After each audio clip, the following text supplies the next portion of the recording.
Amém. Em reverência à palavra do Senhor, estejamos de pé, irmãos. Quero compartilhar uma porção das Escrituras com vocês no Evangelho de Lucas, capítulo 4, a partir do verso de número 16. Não projetamos o texto do telão para motivar você a trazer consigo a sua Bíblia. Lucas, capítulo 4, a partir do verso de número 16. Diz o texto: indo para Nazaré, onde fora criado, entrou num sábado na sinagoga, segundo o seu costume, e levantou-se para ler. Então lhe deram o livro do profeta Isaías, e abrindo o livro, achou o lugar onde estava escrito: o Espírito do Senhor está sobre mim, pelo que me ungiu para evangelizar os pobres, enviou-me para proclamar libertação aos cativos e restauração da vista aos cegos, para pôr em liberdade os oprimidos e apregoar o ano aceitável do Senhor. Tendo fechado o livro, devolveu-o ao assistente e sentou-se. E todos na sinagoga tinham os olhos fitos nele. Então passou Jesus a dizer-lhes: hoje se cumpriu a escritura que acabais de ouvir. O Evangelho de nosso Senhor, louvado sejas, ó Cristo. Podem se assentar, teremos ainda mais um canto. Aleluia, mais uma vez, seja muito bem-vindo no nome de Jesus. É um privilégio e uma honra ter você nessa noite aqui conosco, sua família, desse último culto de 2012. Tenho certeza que Deus trará uma palavra ao seu coração. Estou cansado da rotina de me ser. Frase de Clarice Lispector. Eu não sei se você teve oportunidade de assistir ao filme Feitiço do Tempo, que foi lançado em 1993, tendo como diretor Harold Ramis e como protagonistas o comediante Bill Murray e a atriz Andie MacDowell. A temática do filme é por demais curiosa. Ela nos traz a história de uma equipe de TV americana que é designada para cobrir um evento numa cidadezinha do interior do país que celebra a chegada do inverno. Bill Murray faz o papel de um repórter que faz previsões de meteorologia e está imensamente contrariado de ter de fazer aquela viagem justamente às vésperas do Natal. Bill é um sujeito sarcástico, carrancudo, orgulhoso, inconveniente. A sua equipe, composta pela bela atriz Andie, tem o desprazer de trabalhar com ele. Mas, como diz o ditado, são os ossos do ofício. Pois bem, após eles realizarem a reportagem, pensando já em pegar a estrada de volta, se depararam com a necessidade de ter de passar uma noite na cidade em função de uma nevasca que impediu o trânsito nas rodovias. Após o merecido descanso, ao acordar, o repórter acaba se dando conta de que está novamente no mesmo dia, ou seja, está vivendo o presente no passado. O problema aumenta quando percebe que todo dia, após aquela primeira experiência, é sempre o mesmo dia.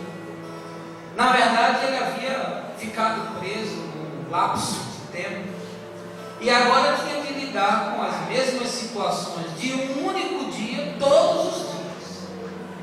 E assim a trama se desenrola de forma cômico, trágica, porque imagine você ter de viver todos os dias as mesmas coisas que já viveu dezenas, centenas de vezes. O curioso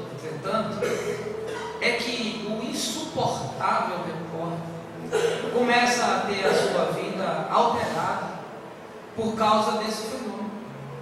Sabendo de tudo o que vai acontecer naquele dia, passa a ajudar pessoas, intervir em situações dramáticas, evita acidentes, faz boas ações, se importa com mendigos, solitários, e todos os dias ele tem de reconquistar o amor da sua vida. A atriz Angie McDowell, que se apaixona por ele durante aquele dia, mas no dia seguinte já esqueceu. O Feitiço do Tempo é um filme inteligente, porque ele nos mostra que a rotina é algo insuportável e que nós podemos sempre dar novos rumos à nossa vida, mesmo que as realidades que nos cercam sejam as mais difíceis e desafiadoras possíveis.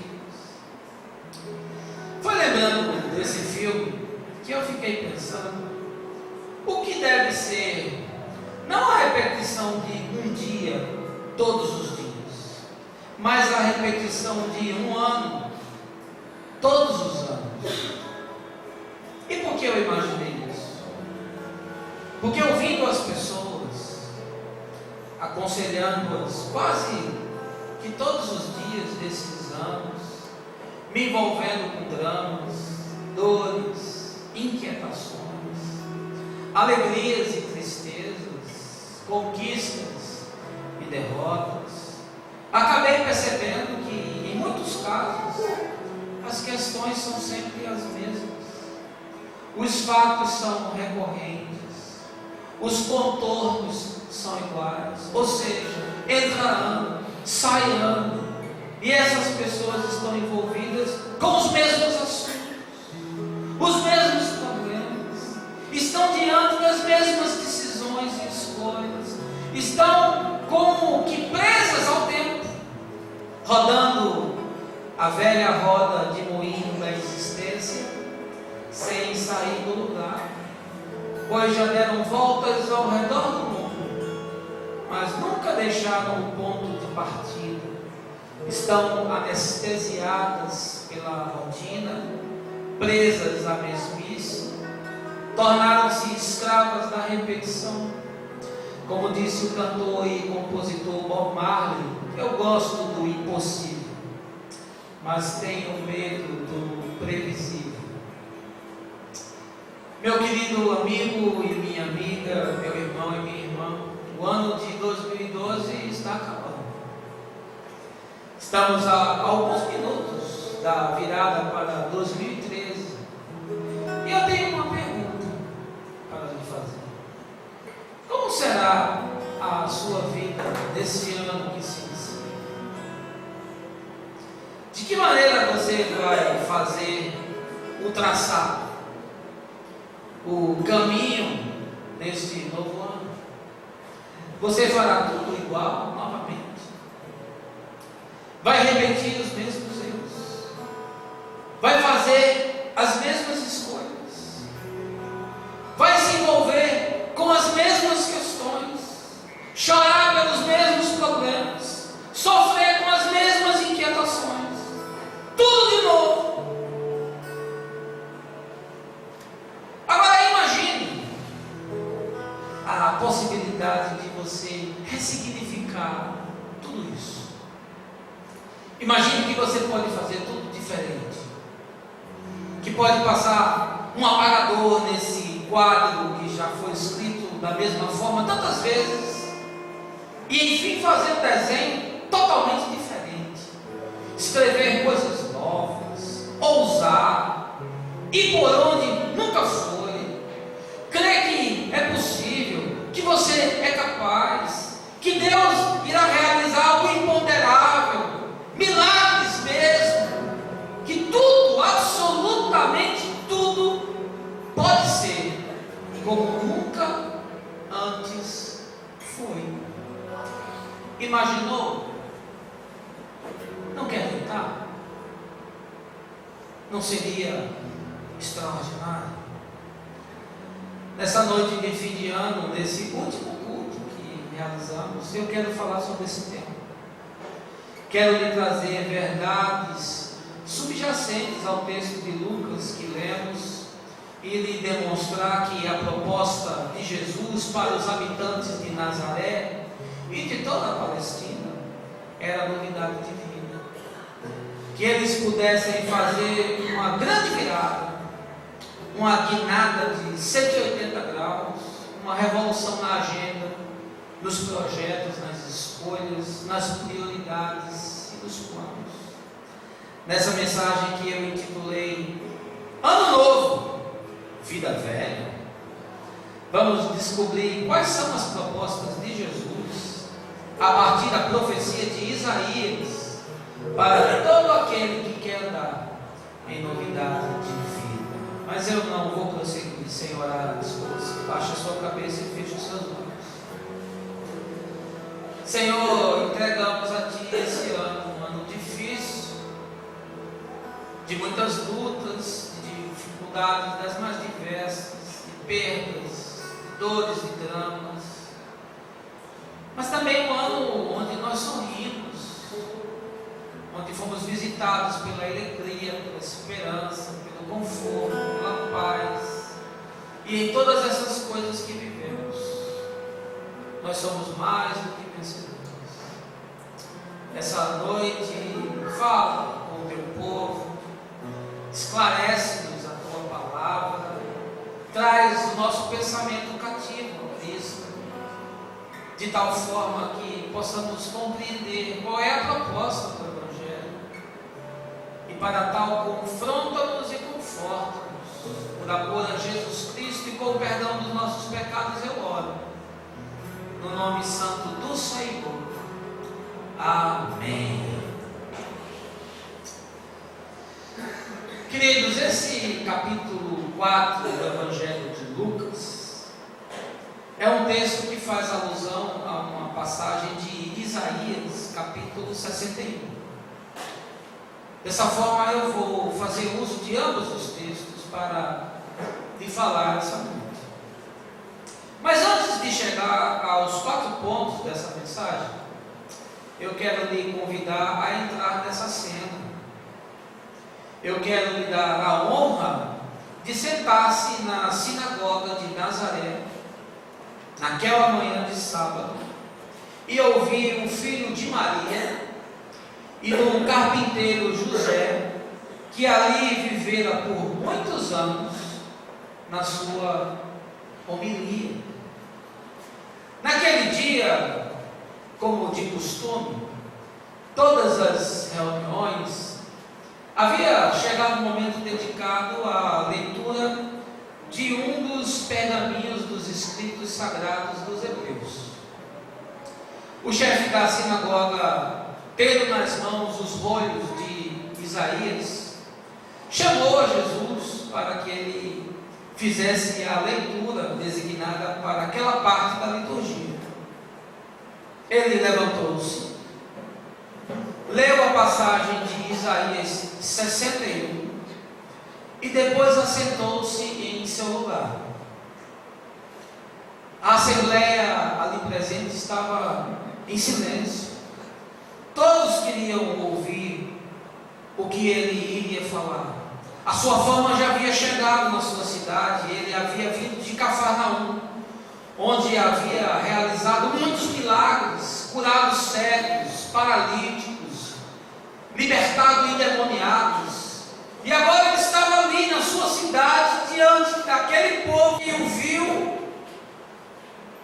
naquela manhã, e havia uma expectativa do que ele iria falar, do que ele iria dizer.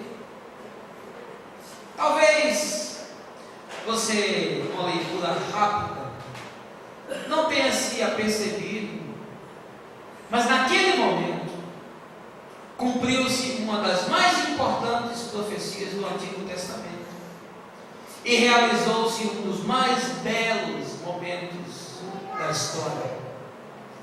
Quando Jesus leu o texto, deu-se um encontro entre a anunciação e o anunciado, entre a letra escrita e a letra encarnada. entre a mensagem e o mensageiro.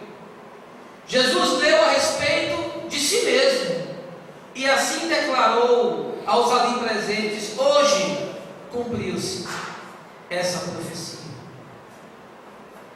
Na leitura de Jesus encontramos dois termos que são importantes para nos situar diante do contexto e nos ajudar na interpretação dos contornos que estão por trás da cortina, e sem os quais eu penso que o texto perde quase que totalmente o seu significado. O primeiro termo que Jesus afirma, usando Isaías, é o ano aceitável do Senhor. E o segundo termo é o dia da vingança do Senhor. Entre um e o outro está a vida e a morte, está a salvação e a condenação, está a eternidade e o não ser, está a paz ou a inimizade com Deus. Agora, olhe para a cena. A plateia é feita de religiosos e de gente comum no povo. Todos ali conhecem a Jesus. Eles já o tinham visto quando ainda era criança, mas agora ele é homem feito. Ele é um rabino, ele é um mestre. E surpreendentemente ele faz uma afirmação escandalosa. Diz ser o Messias. Afirma representar a confluência histórica da fé, o cumprimento da lei e dos profetas, a encarnação de Deus entre os homens. Jesus, aquele menino que o pessoal viu correndo ali pelas ruas de Nazaré. Jesus, aquele jovem que os habitantes viram trabalhando com o pai na carpintaria. Jesus, aquele moço que eles viram sair e ir para um lugar que não imaginavam. E a sua fama começa a correr. E agora há uma expectativa de que ele volte. E ele chega, pega o livro do profeta Isaías na sinagoga, lê o texto e diz: olha, esse aqui que o texto está falando sou eu. Você sabe o que Jesus disse aquela manhã, meu irmão, minha irmã? Esse cara sou eu. Foi isso que ele disse. A fala de Jesus nos afirma que nós podemos viver ou no ano aceitável do Senhor, ou experimentar o dia da vingança do Senhor. É uma questão de escolha, de opção e de decisão. Mas de que trata o ano aceitável do Senhor? Porque o entendimento desse termo é fundamental para você compreender o texto.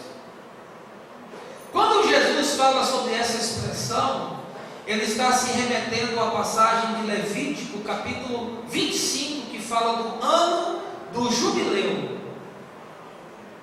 Mas o que é isso, pastor? Está ficando cada vez mais complicado. Não, vou descomplicar. É costume entre os judeus antigos que a cada 7 anos sabáticos, ou seja, a cada 49 anos, o 50º se tornasse o ano do jubileu. E o que tinha esse ano do jubileu? Ele tinha características próprias. Nele os escravos eram libertos e voltavam novamente para as suas famílias. A propriedade que havia sido vendida voltava para o seu primeiro dono.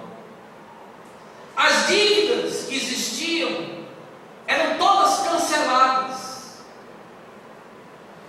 E tudo isso visava gerar um certo equilíbrio econômico na nação de Israel. Você já pensou o ano do jubileu entre nós, hein? o seu cheque especial assim zerado, o cartão de crédito zerado. Que maravilha! Mas o que Jesus estava propondo, uma vez que esse costume já havia há muito sido desprezado, era outra coisa. Jesus não estava falando de nada do ponto de vista econômico, material, mas espiritual. Ou seja, ele estava propondo para uma assembleia de pessoas que viviam na mesmice da religião, acostumadas a ritos e mitos do sagrado, com suas consciências cauterizadas pela letra morta, já enfadadas de oferecer sacrifícios dessignificados, que ouviam, mas nunca entendiam, que já não se emocionavam, que não buscavam a Deus, que não amavam de todo o coração, e usando as palavras do próprio Isaías, que Jesus inclusive usou, um povo que o louvava com os lábios, mas que tinha seu coração distante dele. O que Jesus estava propondo era o ano aceitável do Senhor, era a chegada da bondade de Deus, era a chegada do reino de Deus, era a chegada da misericórdia de Deus, era a chegada da graça de Deus. Bem, agora que você já sabe disso, eu posso lhe mostrar os desdobramentos que acontecem na vida de todo aquele que aceita essa verdade e que faz de cada ano o ano aceitável do Senhor. Eu não sei como foi 2012 na sua vida, nem muito menos como foram os anos anteriores. Não sei se a sua vida tem sido uma mesmice, uma repetição, se você se acostumou com o sagrado, se está letárgico, anestesiado, dormente. Não sei se o seu amor esfriou, se sua consciência se cauterizou, mas eu estou certo de que se hoje ouvires a sua voz e não endureceres o teu coração, Ele vai entrar na tua vida e vai fazer novas todas as coisas. Amém, irmãos? Amém. Agora eu preciso ir a Isaías 61, porque o texto que Jesus leu naquela manhã foi esse, e a partir dele eu quero lhe tirar 4 lições ou 4 verdades que se desenvolvem na vida de todo aquele que recebe em fé o ano aceitável do Senhor. A primeira delas é a seguinte: o Evangelho produz cura para os quebrantados. Veja aí, verso 1 do capítulo 61 de Isaías. Tudo que vou pregar está na palavra, se você quiser acompanhar, parte A. Diz o texto: o Espírito do Senhor Deus está sobre mim, porque o Senhor me ungiu para pregar boas novas aos quebrantados e para curar os quebrantados de coração. Primeira coisa que eu quero lhe dizer que acontece no ano aceitável do Senhor é que o Evangelho produz cura para os quebrantados. E o que é o quebrantado? O quebrantado é aquele que se reconhece pecador. O quebrantado é aquele que se olha no espelho e se enxerga. O quebrantado é aquele que já não está mais disposto a fazer barganhas com o sagrado, nem a trazer justificativas. O quebrantado é aquele que abriu mão de toda a razão. Ai, como isso é difícil, meu amigo. Numa sociedade de pessoas que se escondem atrás de uma imagem, como diria Soren Kierkegaard, numa sociedade que mais parece um baile de máscaras. Como isso é difícil. Como é difícil você dizer: olha, eu sou essa pessoa aqui, desse jeito que você está vendo, nem mais nem menos. Não sou um personagem, não sou um estelionato, não sou uma falsificação. A minha vida é isso aqui. O meu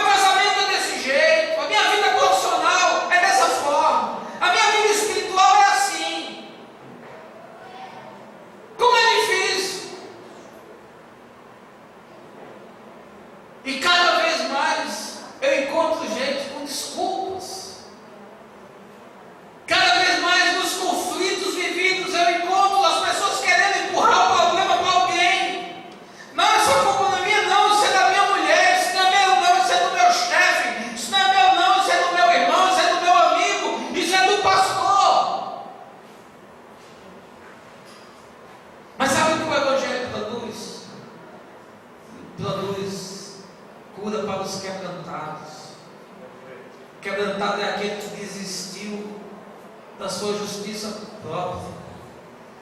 Quebrantado é aquele que bateu com a cara na lona e disse: chega, me dá o meu pecado, que ele é meu, e eu não vou dividir com ninguém. Quebrantado é aquele que diz: eu sou pobre e necessitado, mas o Senhor cuida de mim. E por que o Evangelho precisa produzir cura, pastor? Porque a vida faz feridas, irmãos. E muitas dessas feridas, elas são feitas na alma. E feridas que são feitas na alma são como tatuagens, elas não saem. Elas se tornam uma marca. E essa marca muitos carregam pela vida inteira. E se há uma coisa que eu posso afirmar com convicção, é que nós somos uma geração com incontáveis feridas na alma. Nós somos uma geração marcada por medos. Temos medo de tudo. Temos medo do futuro. Temos medo da violência. Temos medo da solidão. Temos medo de tomar decisões. Temos medo da mudança. Temos medo de amar. Temos medo do diabo. Temos medo de Deus. Temos medo de nós mesmos. Somos um povo que vive com medo. Somos uma geração de ansiosos. Agora é até chique você dizer que tem transtorno de ansiedade. Alguém pergunta para você: você está bem? Aí você fala assim: não, eu tenho transtorno de ansiedade. É tão chique, né? Bonito assim, né? Estou tomando Rivotril, né? Então, é tão comum, né? Parece vitamina C. Porque nós somos um povo ansioso, com medo do amanhã. Ai, meu Deus, vai dar para pagar o cartão do crédito. Jesus, o pio foi tocado, Pai. E aquela mulher foi no Rio Mar, ela botou para quebrar em mim. E é janeiro. Ai, PTU, é ISS, é matrícula de menina, é matrícula de carro, é Conselho Federal, é tanta coisa, meu Pai. E você já fica ansioso, com medo do que vai vir, com medo do amanhã. Não dorme de noite, angustiado. Nós somos uma geração de pessoas traumatizadas, marcadas por questões da existência, muitos por conflitos familiares. Há casas que são usinas de neurose, produzem gente doente, que acaba reproduzindo gente mais doente ainda. Eu tenho encontrado isso todos os dias, gente traumatizada, gente que se tornou melindrosa, se machuca com tudo, se magoa com tudo. Se você olhar para ela de lado, ela já está pensando que você está pensando alguma coisa. Gente com problema de baixa autoestima, gente que se acha feio, gente que se acha gordo, gente que se acha magro, gente que o sonho de consumo é uma cirurgia plástica para transformar o exterior. Mas, meu amigo, você muda a casca, mas não muda o que está dentro.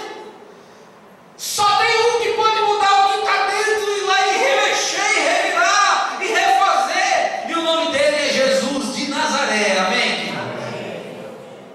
Gente que se auto-sabota. Freud, escrevendo sobre isso, disse que são os que triunfam ao fracassar. Tem gente que joga contra si mesmo, fica feliz quando dá errado. E você diz assim: rapaz, isso deve ser um cara muito maluco. Você não tem ideia de como isso é comum.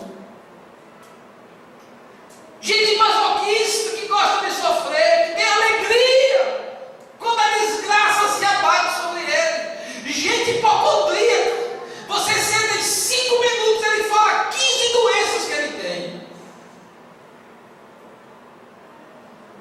50 remédios que está tomando. Sabe o que é isso? É porque o Evangelho ainda não chegou com a cura para libertarmos dessas questões que machucaram a nossa alma. Olha, se há uma marca no Evangelho, é que ele cura os quebrantados de coração. Cecília Meirelles escreveu o seguinte: meu coração tombou na vida, tal qual uma estrela ferida pela flecha de um caçador. E o seu? O seu tombou também? Você precisa de cura na sua alma, meu irmão. Você carrega essas marcas que eu falei. Está na hora de você viver um ano aceitável do Senhor. Porque eu vou lhe dizer, o que está mudando daqui a pouco não é o ano, não. O que pode mudar ou não mudar é você. O ano pode até mudar e a sua vida continuar a mesma coisa. Ano novo com vida velha. Em segundo lugar, eu quero lhe dizer que o Evangelho produz libertação para os cativos e algemados. Em primeiro lugar, produz cura. E em segundo lugar, libertação. Veja aí, verso 1 ainda, parte B. O Senhor me enviou para proclamar libertação aos cativos e a pôr em liberdade os algemados. Eu e você nascemos escravos. Nós nascemos já ligados ao pecado. E aqui surge uma questão filosófica: você é pecador porque peca ou você peca porque é pecador? Nós somos, como escreveu o professor André Pessoa, alienígenas em nosso próprio corpo. Nós somos, conforme a Escritura, peregrinos numa terra estrangeira. Nós parecemos estar no lugar errado, na hora errada, porque Deus não nos projetou para sermos como somos. Você não é aquilo que Deus deseja que você seja, você será. Por isso Nietzsche diz: torna-te aquilo que és. Por isso Leonardo Boff disse que você está se aproximando de ser. Quanto mais velho ficar, vai se aproximando de si. E quando morrer, aí então você será. Paulo, falando-nos a mesma coisa de uma outra forma, diz: então eu conhecerei como sou conhecido. Não verei mais por espelho, mas verei face a face. Ah, pastor, eu preciso ser liberto de quê? Ah, você precisa ser liberto da cultura. Você precisa ser liberto dos sofismas. Você precisa ser liberto desse sistema perverso, caído, dessa sociedade consumista. Todos esses elementos, eles provocam tanto cerceamento quanto prisão. Você pensa que você é livre? É nada. Você se engana. Quem faz a tua cabeça? Quais são os teus valores? Baseado em que você decide? São perguntas simples, mas que revelam como você existe. E eu vou lhe dizer, nós somos influenciados pelo meio no qual nós estamos. Aconselhando uma pessoa recentemente, ela me disse: mas se eu viver assim, eu vou ser diferente de todo mundo. E eu disse: se você quer ser igual, para que você quer ser um discípulo de Jesus? Jesus não lhe chamou para ser igual, Jesus lhe chamou para ser diferente. Ah, mas eu não sabia disso. Então fique sabendo. É porque o Evangelho deixou de ser pregado, meus irmãos. O que está se pregando hoje é autoajuda, é uma outra coisa. As igrejas estão evitando a palavra mais firme, com medo de perder os fiéis. Os pastores estão correndo da verdade com medo de perder o salário. É triste, mas é verdade. Nós precisamos ser libertos, estamos presos a essas coisas, a enganos. Aconselhando casais, eu vejo quantos enganos eles estão mergulhados. Sabe por quê? Porque construíram relacionamentos calcados em sofismas, em valores perversos. Construíram relacionamentos que são motivados por princípios que não os de Deus. E aí vai ficar bem difícil a coisa funcionar. Eu tenho dito que há prisões que não possuem grades, são aquelas que prendem o pensamento. Nós estamos escravizados pela sociedade de consumo. Nós somos escravos da propaganda. Nós somos escravos das imagens. Tudo é imagem. E você é exposto a uma overdose de imagens. Um negócio que diz para você: compre, meu amigo, consuma, gaste. O sujeito entra no shopping center para comer um sanduíche, aí sai com uma televisão de 45 polegadas, com uma máquina de lavar, com uma roupa nova, um sapato que ele não precisava, porque ele já tem 35 pares. E depois que ele sai com aquela culpa, diz: cara, como é que eu fiz isso? Eu entrei lá só para comer um sanduíche, ia gastar 12 contos. Gastei 12 mil. Os homens se tornaram escravos de vícios, dos mais diversos, de inclinações perversas, se tornaram escravos dos seus temperamentos. Há gente que não quer mudar o temperamento, não. Se eu nasci assim, pastor. E ainda me diz assim: o senhor assistiu aquela novela Gabriela? Você assistiu? Aí disse: eu nasci assim, eu cresci assim, você sempre assim, vou viver assim, a coisa. É a síndrome de Gabriela. Gente de temperamento iracundo, gente que quando chega em casa os filhos se escondem, a mulher entra dentro do banheiro e fecha a porta.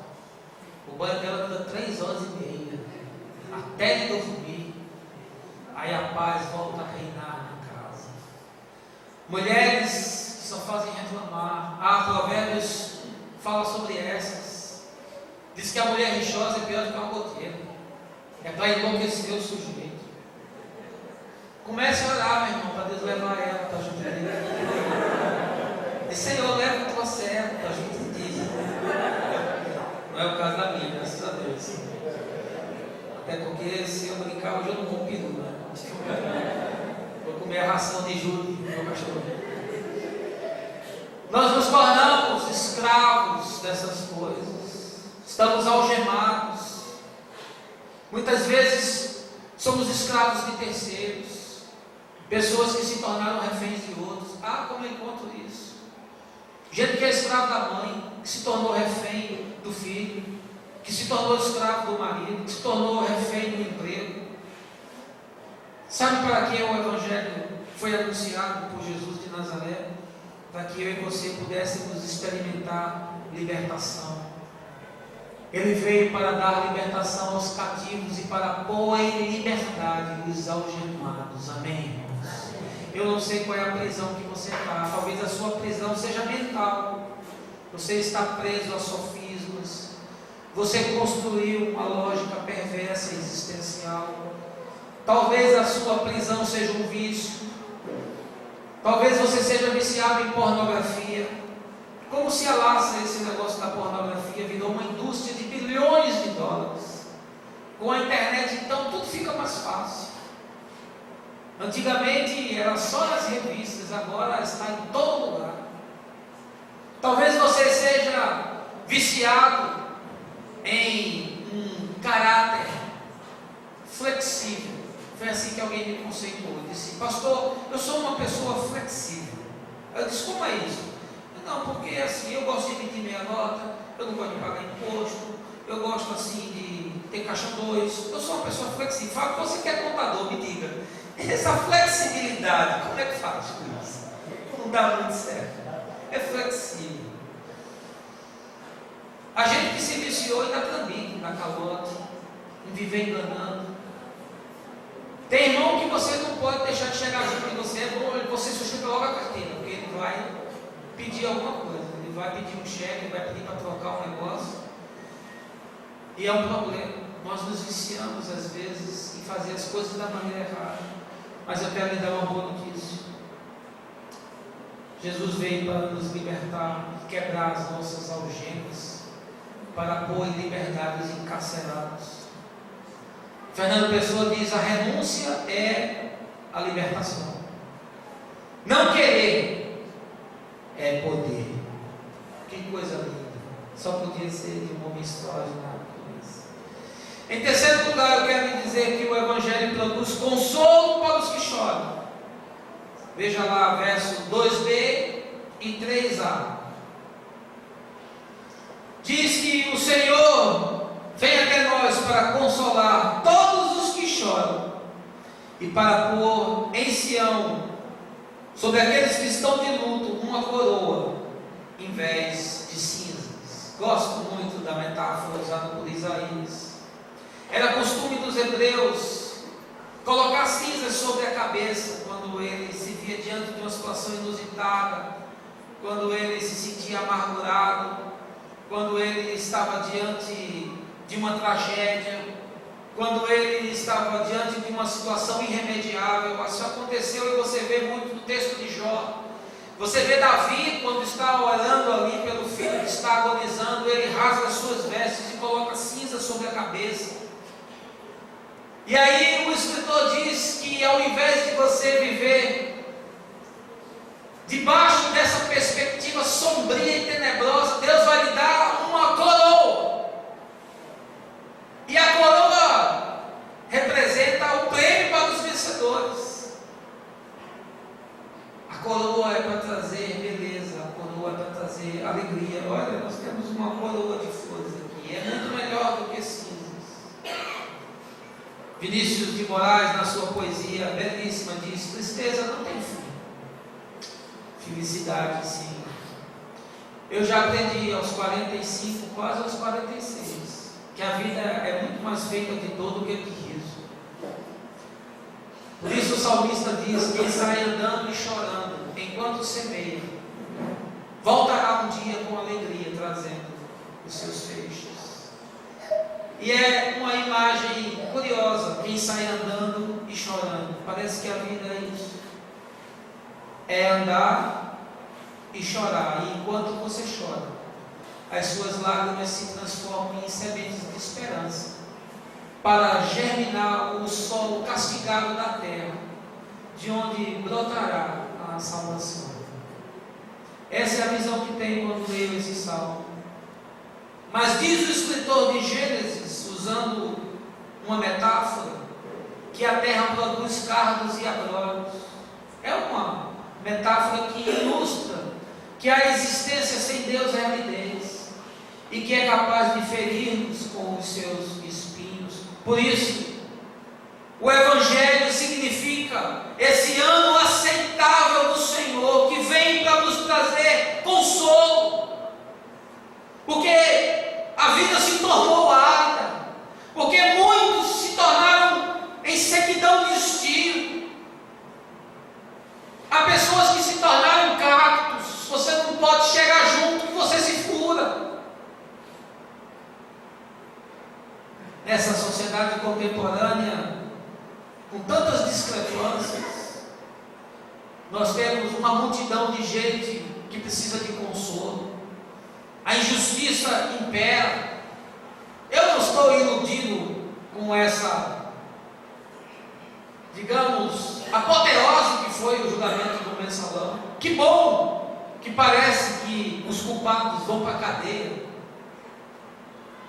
Mas isso é uma gota d'água num oceano de injustiças nesse país, de impunidades, de violência. Veja o que aconteceu agora no final do ano em São Paulo, em Santa Catarina. Bandidos dentro da prisão para executar, mais de 100 policiais assassinados, e os cristãos alienados dentro das igrejas, dizendo que não se envolvem com isso. E você se envolve com o quê, meu amigo? Uma nação que despreza as suas crianças. Aqui no Nordeste, o tráfico sexual já perdeu todos os limites da vergonha. Em Fortaleza você não pode andar na praia vendo crianças se oferecendo. Um país das desigualdades, das diferenças entre os milionários e os miseráveis, dos egoístas, dos que acumulam o dinheiro só para si, que mantêm os seus castelos às custas da exploração dos outros. Sim, nós estamos numa sociedade que precisa de consolo. É a sociedade dos deprimidos, dos abatidos, dos que não têm estrutura psíquica nem emocional para suportar a crueza do real. Por isso, eu lhe trago Mateus capítulo 5, bem-aventurados os que choram, porque eles serão consolados. É na reconstrução da matriz de valores que o indivíduo vai viver a existência de uma forma diferente. É só desse jeito, meu amigo, não tem outro não. Ele vai aprender a dar graça em tudo, vai ter a convicção de que nada lhe acontece sem que haja uma conspiração para lhe produzir paz e bem, mesmo quando nós estamos falando de dores, de perdas e de tragédias. É só quando o Evangelho entra e produz pacificação interior que a gente consegue conviver com essas coisas, sem enlouquecer, sem dar um tiro na cabeça, sem sair por aí para fazer barbárie.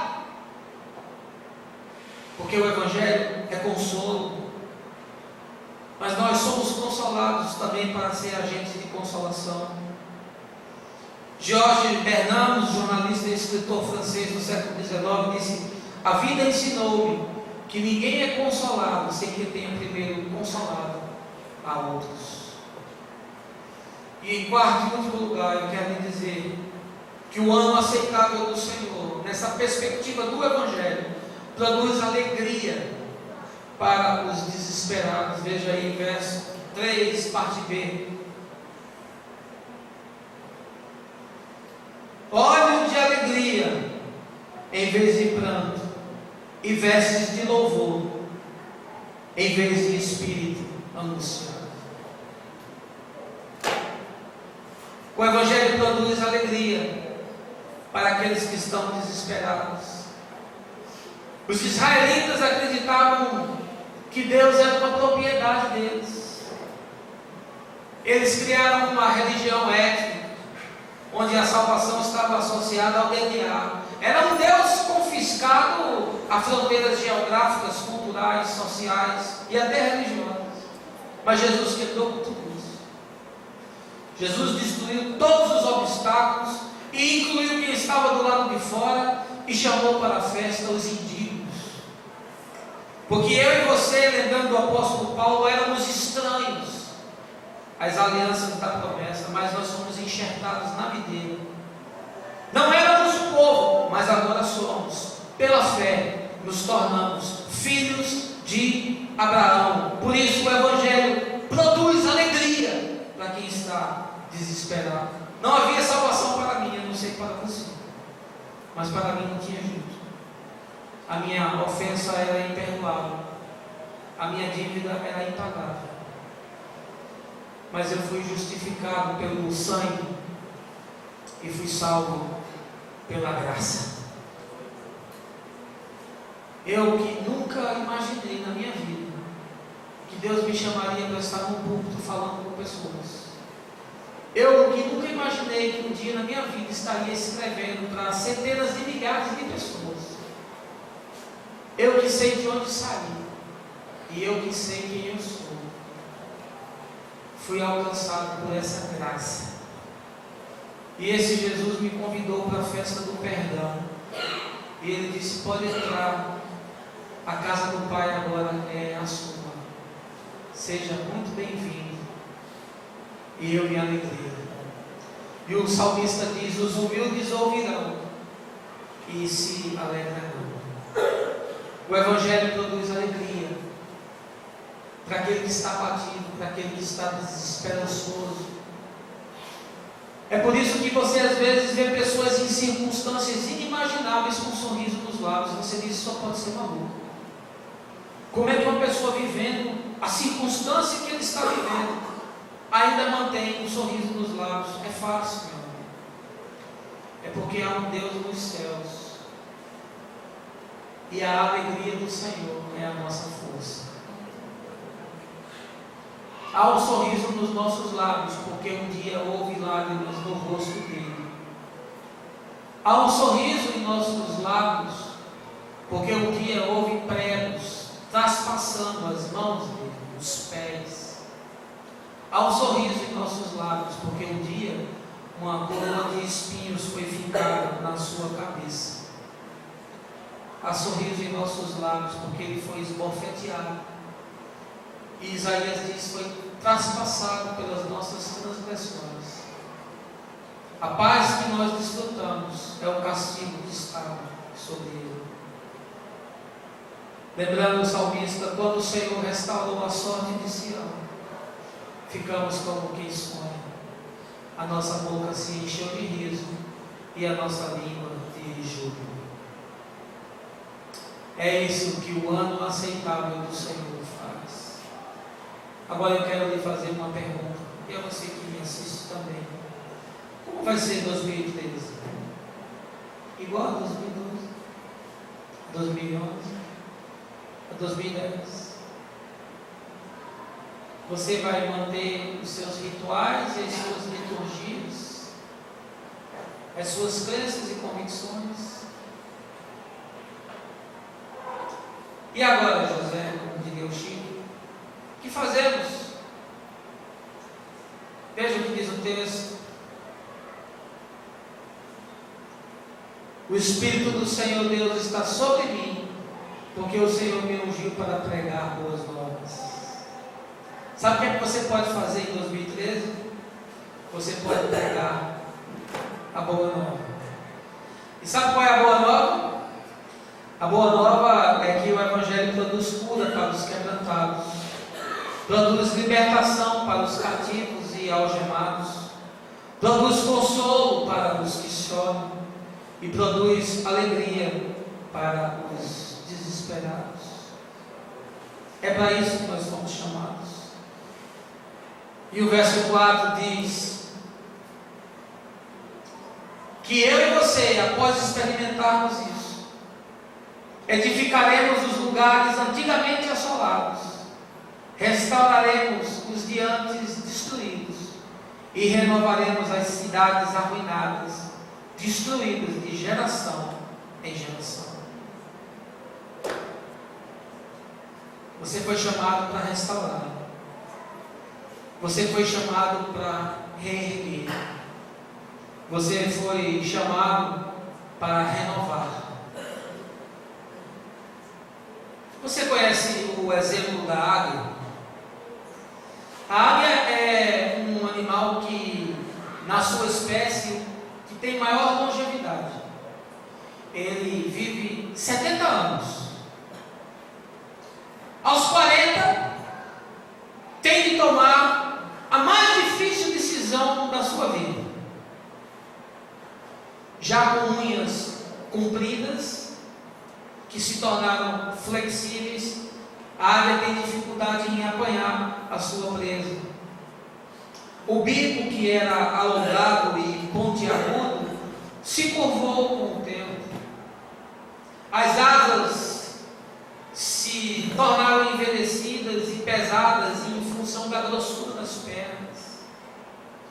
Voar tornou-se algo difícil, sobretudo na altura que ela voa. E qual é a escolha, pastor? Bem, a escolha é a seguinte: ou morrer, ou enfrentar um processo doloroso que dura 150 dias, 5 meses. O que é que ela faz? Ela voa para o alto de uma montanha e procura encontrar um local onde haja uma parede de pedra e começa a bater o seu bico na parede até que o bico quebra e caia na sua face. Aí ela aguarda que nasça um novo bico. Quando esse novo bico nasce, com ele ela arranca as unhas, que já não servia para nada, e espera que novas unhas nasçam, com a capacidade de lhe devolver a sua eficiência na caça. E finalmente ela arranca também as suas velhas penas e aguarda até que novas nasçam no lugar. Por fim, ela está pronta para realizar o que os especialistas chamam do voo da renovação, e viver mais 30 anos. Quem sabe eu e você essa noite precisamos tomar decisões difíceis, mas que vão nos dar a possibilidade de vivermos o voo da renovação. Ultimamente eu devo para escrever pequenos pensamentos. Estou acostumado a escrever crônicas, textos maiores, mensagens. E eu tenho lançado no meu blog, postei lá, criei uma área chamada Pensamentos, e às vezes até no Facebook. Recentemente eu fiz isso, com o qual eu quero terminar essa mensagem. Conte-me segredos sobre coisas que eu ainda não sabe. Tire as velhas roupas dos capítulos, esvazie o armário e faça uma faxina na alma. Revire as ideias ao avesso. Deixe o hermético de lado. Demodê o traço perfeito. Não me traga mesmices. Não me canse com tagarelices. Ainda que eu goste de fotos em branco e preto, o real tem mesmo de ser colorido. É que eu já andei nessa estrada faz algum tempo. Conheço os atalhos, as curvas, as ondulações. No fundo, as paisagens são sempre as mesmas. Não importa de que lado do caminho você está, tanto indo quanto vindo, elas são sempre iguais. Por isso, faça uma trilha só sua, onde não haja pegadas, corra riscos, sinta medo. Veja os contrastes, tire os disfarces, pise no chão com pés descalços, deixe o ar entrar pelo corpo e arejar os cômodos do ser. E a você, feliz 2013, e para todos vocês, feliz 2013, que o Senhor aplique a sua palavra aos nossos corações, por Cristo nosso Senhor. Amém. Vamos louvar o Senhor.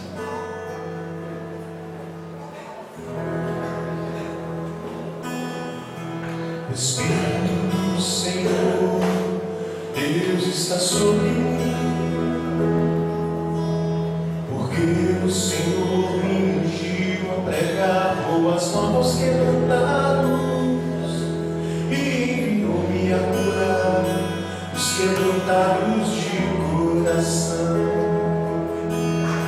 e a livrar todos os cativos e a pôr em liberdade todos os algemados e a perdoar o ano aceitável do Senhor. No dia da vingança do nosso Rei, a consolar todos os que choram.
Especial a Deus por tudo que você viveu em 2013. façam oferta de gratidão ao Senhor, há envelopes nas paredes, e como expressão da sua fidelidade a Deus, traga até esse gasofilaço. Se você nos visita, não se constranja, é um privilégio dos membros dessa comunidade poder assim fazer. Vamos louvar o Senhor.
Absolutamente tudo vem de ti, e do que é teu damos.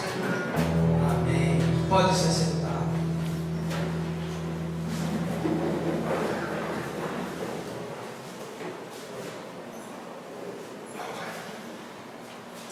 Nós ainda temos alguns minutos para o romper do ano e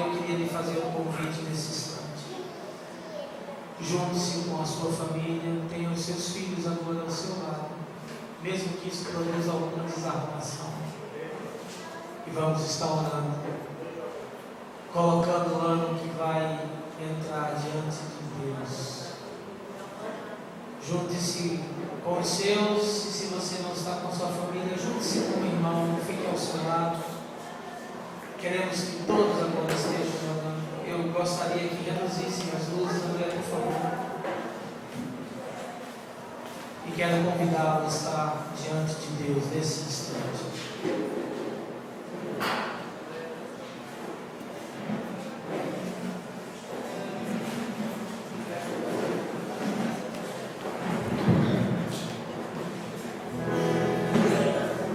Pode fazer círculo, pode fazer roda, pode fazer qualquer coisa. Apenas esteja junto com alguém, não fique sozinho.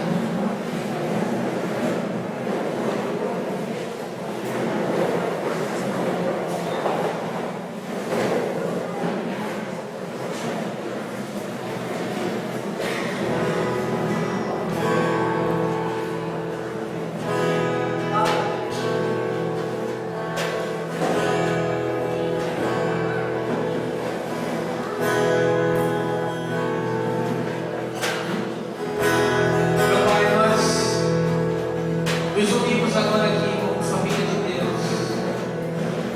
Cada família representada é parte da tua família. Cada família que se junta, cada irmão que se junta é membro do mesmo corpo. E são membros que se unem agora e se tornam uma só família. Porque há um só rebanho e um só pastor. Recebe agora a nossa adoração, Senhor, e derrama o teu Espírito sobre essa igreja, nesse lugar. Leva-nos a ouvir a tua voz, porque nós queremos obedecer de todo o coração. Leva-nos a esse lugar onde é possível ouvir a tua voz, Senhor. E cura-nos das nossas dores, das nossas mazelas, porque só na tua vontade é que nós podemos, Senhor, encontrar o propósito de existir. É só na tua vontade que nós podemos nos realizar. É só na tua vontade que podemos nos completar.